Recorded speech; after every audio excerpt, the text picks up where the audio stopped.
for the federal unemployment portion of it, you would still apply. You're going to have to submit.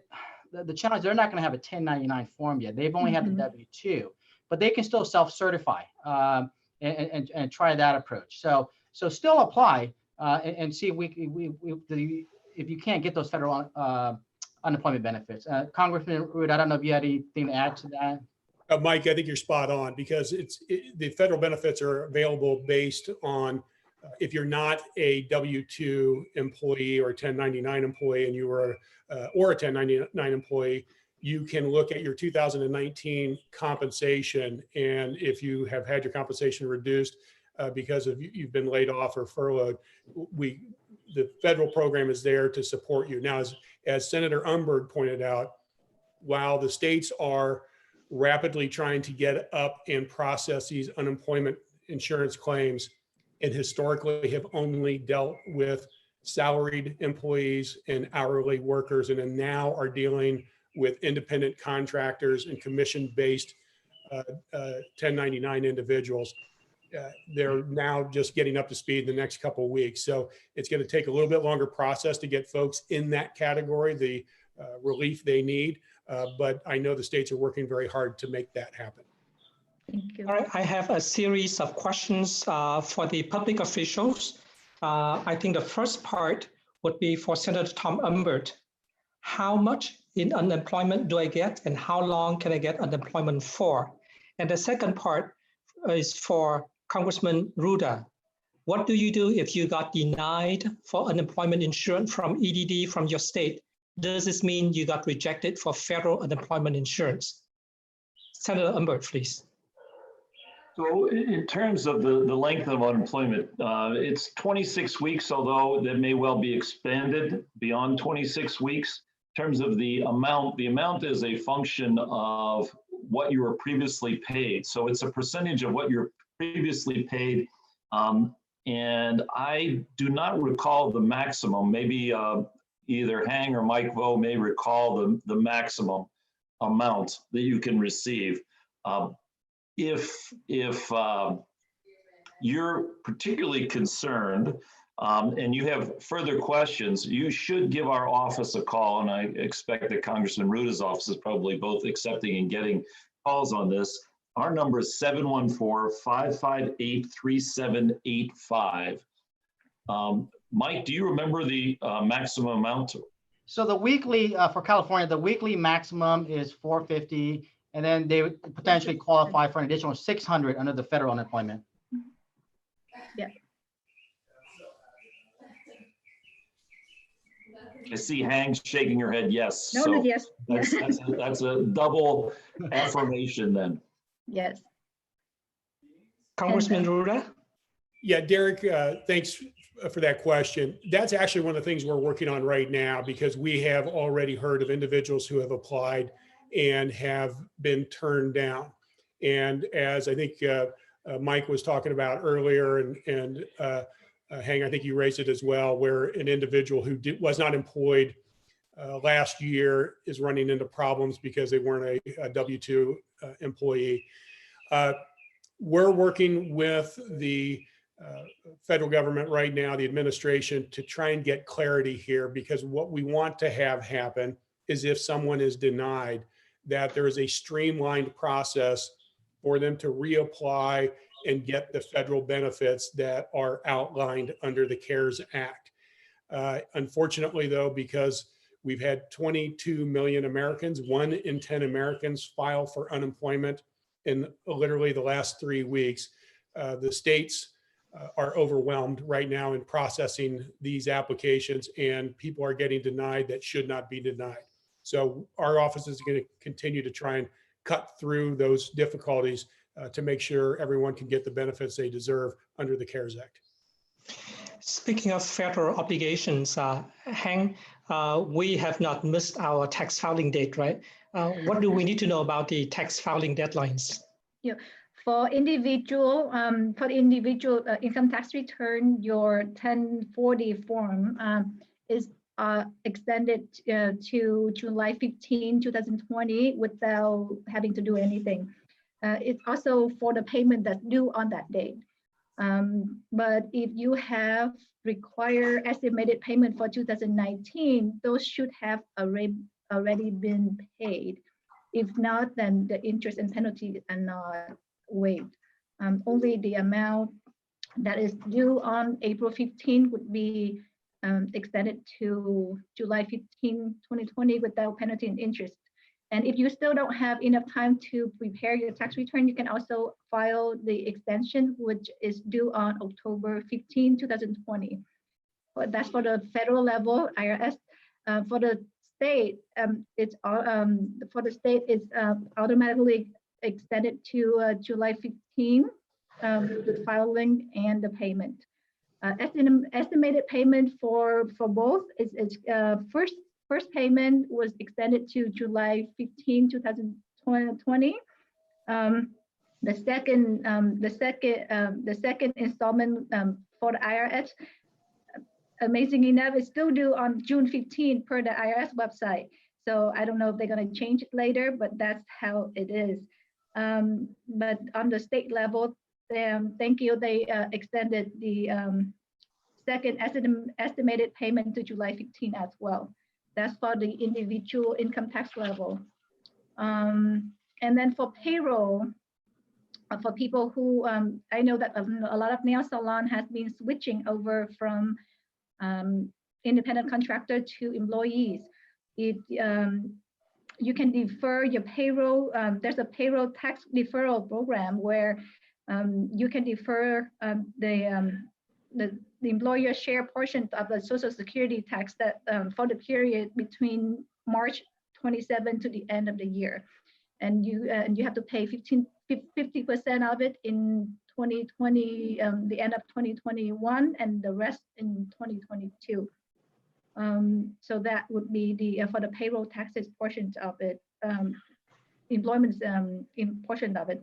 And if you are a self-employment tax too, you can also defer your self-employment tax portion as long as you pay 50% by 2020 tax return due date, which is next year, and then pay 25% by the end of 2021, another 25% on 2022.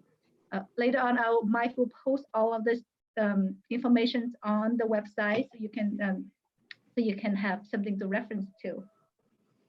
Yes, and then and of course for payroll, also for California too, then you the governor does have the 60 days deferral to pay, file and pay your first quarter tax. Thank you. So I think that's the two that maybe most of the people, most of nail salons right now is concerning. And if you have corporations or S corporations, we'll have those posted too on the website later. All right, good, thanks.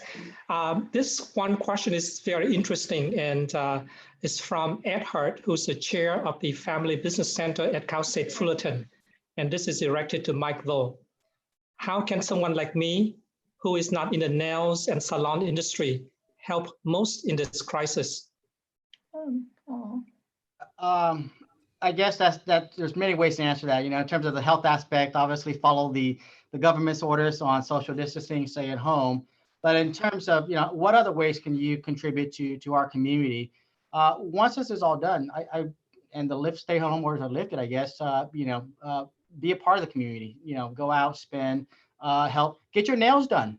Right, we all need our nails and hair done, right? So along with Faith, I'm gonna be at the salon doing that. So hopefully, you know, the information that we've shared today is valuable for all folks, whether you're a salon owner or a manicurist or in any other industry. A lot of this information is universal, applicable to folks, a lot of the folks in California, but also nationwide.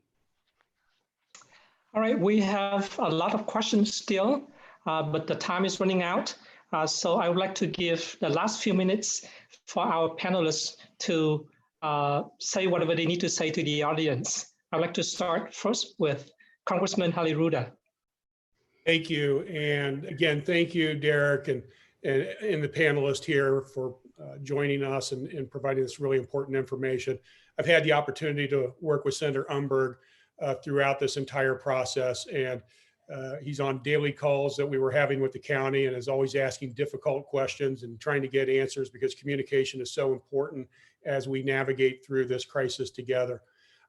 Look, we're going through really trying times, and I come from the business world. I have built and managed businesses from startup up to 10,000 employees. I have navigated the financial challenges of 2008, the Great Recession. And these are challenging times. If we work together, if we support each other, we will get through to the other side and not just survive, but thrive again. And as we go through this, let's not lose sight of what's happening, not just in the economic slowdown, but the fact that over 30,000 of our fellow Americans have lost their lives so far in this pandemic. Just a few weeks ago, most, if not all of them, were leading ordinary lives like all of us, only to contract this virus and quickly see their health diminish to the point that they unfortunately passed away. Most of them passing away without their loved ones, their family members and friends at their side. Equally, those family members and loved ones and friends weren't there to comfort the ones they have lost. So as we fight through the economic challenges here, let's not forget the human challenges as well, and make sure that we lift everyone up best we can, both from our heart and from our minds. So thank you for allowing me to be on, and I'm going to drop off because I have to get on another Zoom call. Thank you very much. Thank you for your touching words. Senator Umbert. Well, thank you, Derek, Mike, Faith, Heng.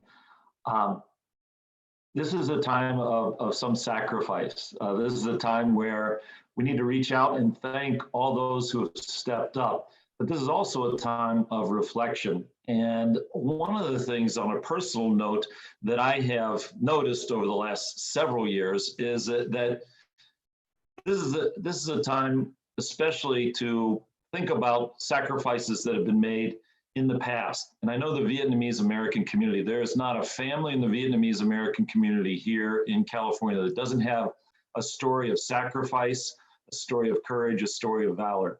And so when we have a little time to reflect, I would encourage all those families to write down or record basically the history of that sacrifice, the history of that courage, to preserve it for children and grandchildren. It's going to be so important 10, 20, 30 years from now that the people we care about, again, our children, our grandchildren, know those stories of valor and courage. And lastly, thank you again for giving me this opportunity. Thank you for your words of wisdom. I'd like to turn to Ms. Faith Bautista. Yeah, so be informed. Listen to good news. Look at the website of sba.gov. Look at the website of Consumer Financial Protection Bureau agency. Go to your trusted pastors, pray, exercise, be healthy. I mean, we're all immigrants here. We know where we came from. We've gone from worse to better, and we will get better again. We know that. Thank you.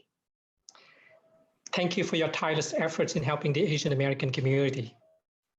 Heng Harper. I think I'd like to touch a little bit on stimulus payments, but since we missed it a little bit. So many of people I know got the check or get a payment direct deposit yesterday. So congratulations. For the question would be like, do I have to pay this stimulus check back? No, you don't have to. It is not going to be included in your income in 2020. And you can, based on income level, individual is 75,000 or lower, 75,000 or lower, get the full amount. Head of household, the adjusted gross income is 112,500 and below to get the full amount. And married filing jointly is 150,000. The married couple get 2,400 plus the 500 for each qualified kids, which are under the age of 17. It maxed out at 5%. It maxed out. So basically, the 75,000 would max out at 99,000. The heads of household would max out at 136,500, and the married filing jointly would max out at 198,000. And people would ask me, the students between the student dependents won't get it.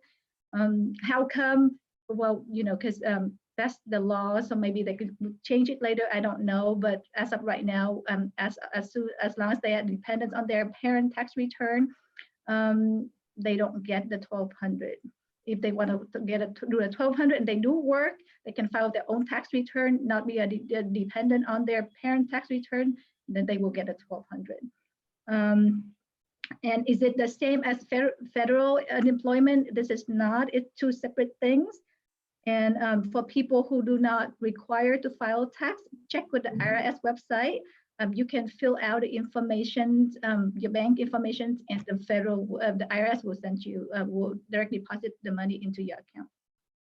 And I like to have a shout out to, thank you to all the nail salon of helping the first responders by donating all of the goodies, all the personal protection equipment.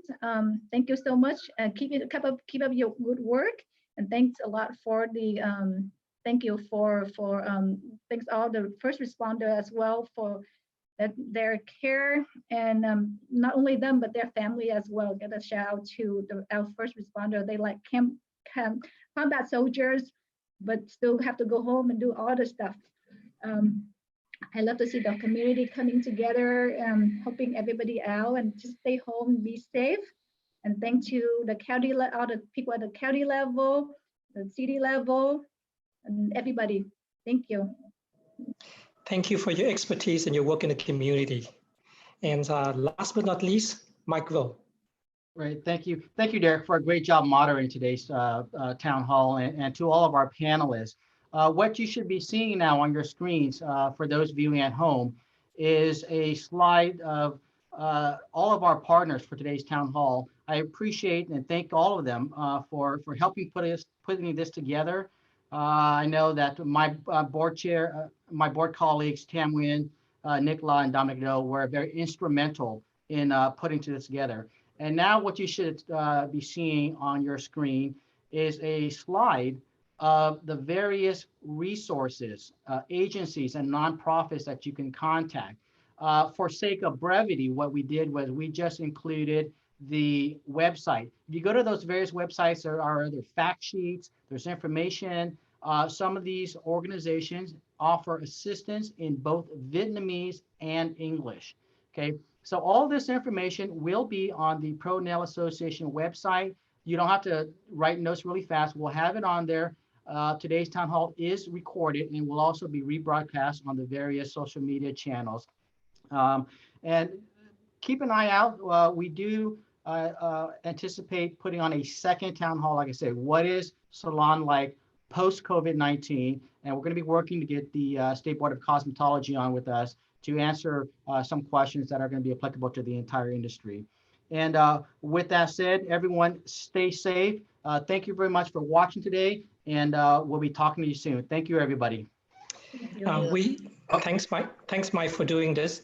We had planned to limit this town hall to 1 hour, but we about 10 minutes over, just because we have so many interesting topics and very, very relevant, important information to share. So Mike, please do host a second session so that we can all share our thoughts in this matter. So again, to echo Mike, I would like to thank all the panelists, as well as the viewers and our event sponsors and participants. Stay safe. Goodbye. Thank you. Wow. Wow. Excellent. Thank you, everybody. That was Thank you, Mike. excellent.